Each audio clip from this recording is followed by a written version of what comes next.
आइए देखते हैं सर्वे में वेल कंडीशन ट्रायंगल्स क्या होता है। देखिए सर्वे में वेल कंडीशन ट्रायंगल्स वो ट्रायंगल्स होते हैं जिनके कि इंटरनल एंगल्स 30 डिग्री से 120 डिग्री के बीच में। जैसे कि देखिए हमारे पास ये एक ट्रायंगल है, ठीक है। ये वेल कंडीशन ट्रायंगल है, क्यों? क्योंकि इसका तीनों ही एंगल 30 डिग्री और 120 डिग्री के बीच में है। इससे फ़ायदा क्या होता है? इससे फ़ायदा ये होता है कि हम लोगों दो लाइन के बीच में जो एंगल होता है वो आसानी से हम लोग मेज़र कर सकते हैं, बहुत प्रिसीजन के साथ मेज़र कर सकते हैं। वहीं अगर हमारा एंगल कुछ इस तरह का होगा, इन एंगल्स को बहुत आसानी से मेज़र नहीं कर पाएंगे, ठीक है। तो ये होता है आपका एक वेल कंडीशन ट्रायंगल, ठीक। अब जो इक्विलेटरल ट्रायंगल होता है उसके तीनों ही एंगल 60 डिग्री के होते हैं।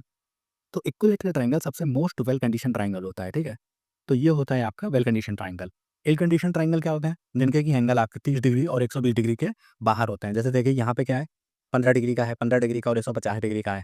ये जो है आपका ट्रायंगल, ये इल कंडीशन ट्रायंगल्स है और ये वेल कंडीशन ट्रायंगल्स है। आप नेक्स्ट देखते हैं रेंजिंग। रेंजिंग क्या होती है? Ranging is the process of establishing many intermediate points to measure the survey line in linear measurement. It can be done by ranging rod, offside rod and ranging poles. देखिए ranging क्या होता है? Ranging जैसे मान लीजिए आपको दो points हैं ए और बी, उनके बीच में डिस्टेंस मेजर करनी है। अब रेंजिंग करते हैं मोस्टली जो स्टार्टिंग हुई थी वो रेंजिंग हुई थी आपकी चेन से मेजर करना, ठीक है। तो अगर मान लीजिए आपके पास 30 मीटर की चेन है और ये है 50 मीटर की डिस्टेंस दोनों के बीच में। अब आपके पास 30 मीटर की चेन है तो आप यहाँ कहीं तक 30 मीटर नाप सकते हो। उसके पास 20 मीटर नापने के लिए आपको दोबारा दून उस चेन को उठा कर यहाँ रखना पड़ेगा। तो उसको रखने के लिए आपको जो उसमें यहाँ पे एक पॉइंट एस्टेब्लिश करना पड़ता है सी इन दोनों पॉइंट्स के बीच में। तो ये एस्टेब्लिशमेंट ही होता है रेंजिंग।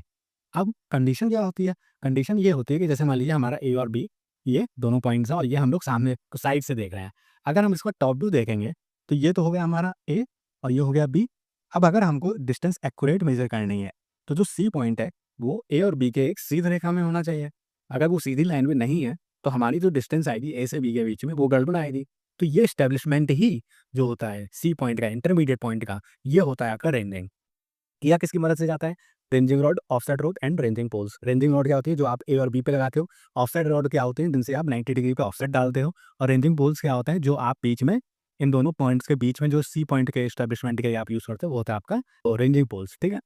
इसके बाद इसमें आप ये पॉइंट ध्यान रख सकते हो, रेंजिंग रॉड वर्टिकल रॉड्स होती हैं। उसके बाद इसमें क्या होता है, 2 से 3 मीटर की हाइट होती है इसकी और इसमें जो बैंड होता है वो रेड और व्हाइट कलर का होता है और 20 सेंटीमीटर एक बैंड की विड्थ होती है। जैसे यहाँ पे आप देख सकते हो एक बैंड की विड्थ 20 सेंटीमीटर है, ओके। रेंजिंग देखिए 2 तरह की होती है, एक तो होती है डायरेक्ट रेंजिंग और दूसरी होती है इनडायरेक्ट रेंजिंग। डायरेक्ट रेंजिंग क्या होती है? डायरेक्ट रेंजिंग होती है जब हमारे पास जैसे मान लीजिए 2 पॉइंट्स हैं ए और बी और ये दोनों ही पॉइंट्स आपको इंटरविजिबल है, मतलब ए से आप बी को देख सकते हो और बी से ए को देख सकते हो।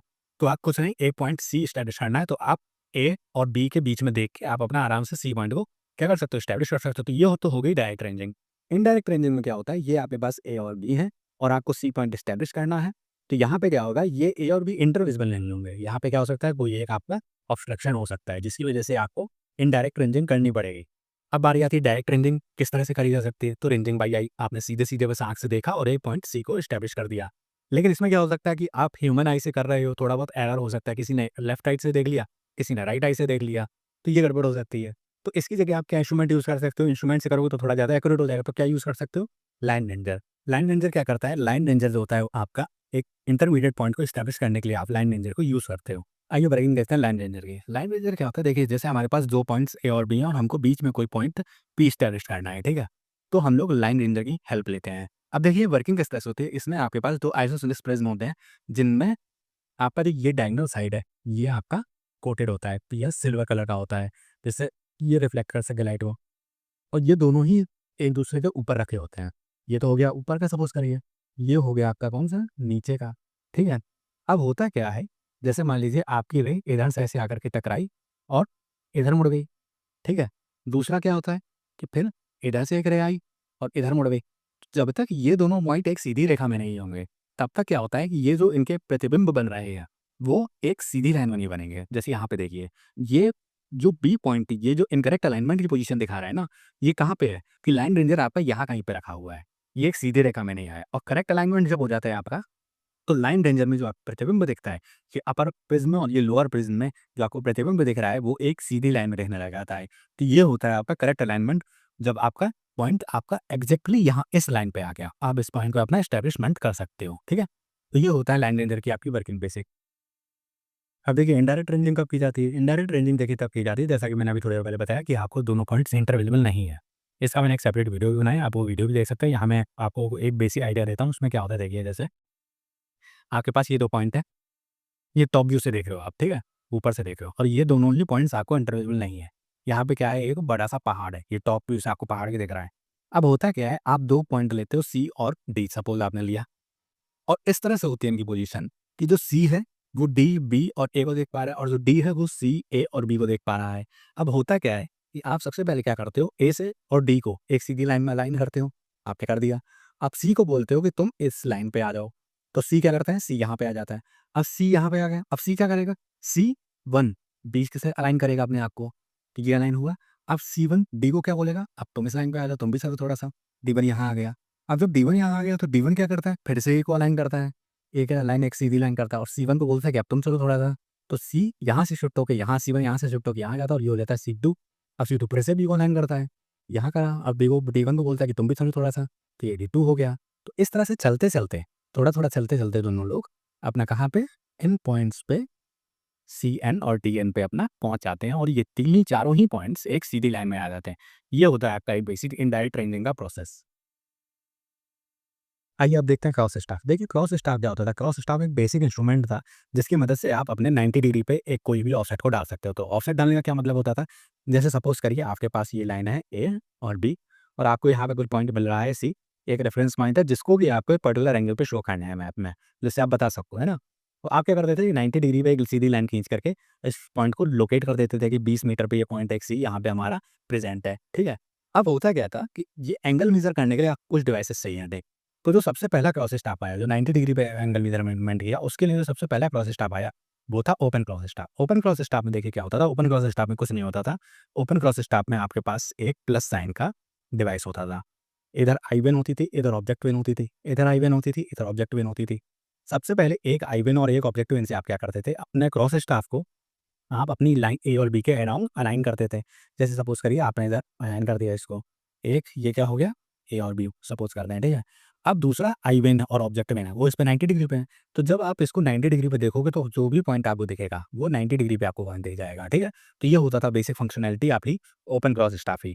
इसमें जो आपसे पूछ सकता है, वो हमेशा ध्यान रखिएगा, ओपन क्रॉस स्टाफ से जो आप एंगल मेज़रमेंट करते हो, वो सिर्फ़ और सिर्फ़ 90 डिग्री पे एंगल मेज़रमेंट कर सकते हो। फिर इसमें आगे थोड़ा-सा और सुधार किया गया। अब चलिए देखते हैं हम फ्रेंच क्रॉस स्टाफ को। देखिए फ्रेंच क्रॉस स्टाफ क्या होता है, तो ये है आपका फ्रेंच क्रॉस स्टाफ, ये है आपका फ्रेंच क्रॉस। जो फ्रेंच क्रॉस स्टाफ था वो ओपन क्रॉस स्टाफ का ही एक मॉडिफाइड वर्जन था। यहाँ पे ओपन क्रॉस स्टाफ में क्या था, सिर्फ आप 90 डिग्री के एंगल्स मेजर कर सकते थे। फ्रेंच क्रॉस स्टाफ में आपको 3 एंगल मेजर करने की सहूलियत दी गई, 45 डिग्री, 90 डिग्री और 135 डिग्री, ठीक है? अब होता क्या था, इसमें इसकी वर्किंग किस तरह से होती है, देखिए इसमें फ्रेंच को यहाँ तो क्या था, यहाँ प्लस प्लस साइन था, यहाँ पे क्या होता है, एक ऑक्टागन बनता है, ठीक? ये हो गई eye vane, object vane, eye vane, object vane, eye vane, object vane, eye vane और ऑब्जेक्ट वेन। अब जिस भी एंगल पे आपको मेज़रमेंट करना है, आपने लाइन अलाइन कर ली। अब आप देख लीजिए कि आपको कौन से उससे आपका ऑफसेट जो है वो दिख रहा है, ठीक है? अब आप 3 एंगल पे अपने ऑफसेट को डाल सकते हो, 45 डिग्री, 90 डिग्री और 135 डिग्री में। तो ये थी आपकी क्या? ये तो थी आपकी फ्रेंच क्रॉस स्टाफ। अब देखिए adjustable cross staff. Adjustable cross staff में इन दोनों का काम पूरी तरह से खत्म कर दिया। ये क्या थे? ये सिर्फ 45 डिग्री के उसपे एंगल मेज़रमेंट कर सकते थे। 45 या 45 को मल्टीपल में एंगल मेज़रमेंट कर सकते थे, ये कह सकते हैं। ये एडजस्टेबल क्रॉस स्टाफ ने आपको पूरी तरह से फ्रीडम दे दी कि आप किसी भी एंगल पे आप अपने ऑफसेट को मेज़र कर सकते हो, किसी भी एंगल पे आप अपने ऑफसेट को डाल सकते हो। सिलिंड्रिकल शेप का होता है ये। मेज़रमेंट किस तरह से होता है, देखिए ये आपको दिख रहा होगा, तो ये होते हैं आपके ग्रेजुएशंस होते हैं, यहाँ पे एंगल मेज़रमेंट करते हो आप। और ये जो होता है, ये ऊपर वाला होता है, ये घूम सकता है अपनी अपनी एक्सिस पे।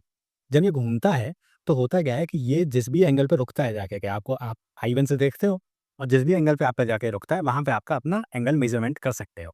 तो ये होता है आपका एडजस्टेबल क्रॉस स्टाफ। किसी भी एंगल पे एंगल मेज़रमेंट करने के लिए या ऑफसेट पुट अप करने के लिए आप एडजस्टेबल क्रॉस स्टाफ को यूज़ करते हो। देखिए, मैं फिर से रिपीट कर देता हूँ, ओपन क्रॉस स्टाफ पे सिर्फ 90 डिग्री, फ्रेंच क्रॉस स्टाफ में 45, 90 और 135 डिग्री पे और एडजस्टेबल क्रॉस स्टाफ में किसी भी एंगल पे आप अपने ऑफसेट को डाल सकते हैं।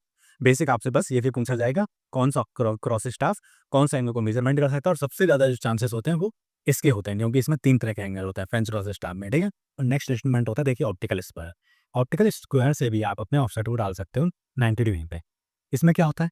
इसमें देखिए वर्किंग अगर मैं आपको दिखाऊँ, तो इसकी वर्किंग कुछ इस तरह से होती है। यहाँ पे क्या होता है, आपके पास 2 प्लेन मिरर्स लगे होते हैं, ठीक? और इनके बीच का जो एंगल होता है वो 45 डिग्री होता है। आपको ये चीज़ ध्यान रखना है, दोनों मिरर्स के बीच में जो एंगल है वो 45 डिग्री का होता है। और ये इस तरह से लगे होते हैं, यहाँ पे अगर मैं आपको स्लिट दिखाऊँ, तो ये कुछ इस तरह से होता है। देखिए, 2 हिस्सों में बँटा होता है, एक तो मिरर होता है, जिससे कि यहाँ पे रिफ्लेक्शन होता है और एक ट्रांसपेरेंट होता है नीचे वाला। ट्रांसपेरेंट से क्या होता है कि जब आप देखते हो इधर से आँख से देखते हो तो ये जो है आपका ये लाइन पे दिखता है पॉइंट, जो आपकी सीधी लाइन थी, वो दिखता है और जो ये वाला मिरर का पार्ट है, इससे आप अपना ऑफसेट देखते हो, ठीक है? तो होता क्या है कि एक बार तो आपने अपने ऑप्टिकल स्क्वायर को यहाँ पे क्या किया, अलाइन कर दिया। फिर जब 90 डिग्री का आपको वो चाहिए, ऑफसेट चाहिए, उसके लिए यहाँ से रे आपकी क्या होगा, इस पार्ट से आपकी रे डाइवर्ट होगी। तो होता क्या है, ये एक बार यहाँ से मुड़ी, फिर यहाँ पे गई और फिर यहाँ पे आपको 45 डिग्री प्लस टोटल 90 डिग्री का टर्न लिया लेना है और यहाँ पे आपको आके क्या मिला, 90 डिग्री का ऑफसेट मिल गया। तो ये होता है आपका ऑप्टिकल स्क्वायर। ऑप्टिकल स्क्वायर से अब होता क्या है, ऑप्टिकल स्क्वायर में यहाँ प्लेन मिरर्स हैं। कभी-कभी क्या होता है कि मान लीजिए कभी जर्क हो गया या कभी झटका लग गया आपके इंस्ट्रूमेंट को, तो होता क्या है कि ये मिरर्स जो हैं इनके बीच का एंगल डिस्टर्ब हो सकता है। तो उस चीज़ को खत्म करने के लिए आपने क्या किया, आपने एक प्रिज़्म लगा दिया, एक पेंटागोनल प्रिज़्म लगा दिया। जिसमें क्या होता है, इसको इस तरह से बनाया जाता है इस प्रिज़्म को कि इसकी जो ये साइड्स हैं, इनके बीच का जो एंगल होता है वो 45 डिग्री होता है, ठीक है? और होता सेम वर्किंग यही यहाँ पर भी वही है कि इधर से रे आई 45 डिग्री पे 2 बार मिली तो एंगल उसने पूरा कवर कर लिया और 90 डिग्री पे आपको प्रिज़्म स्क्वायर से भी आपको क्या मिला, ऑफसेट मिल गया।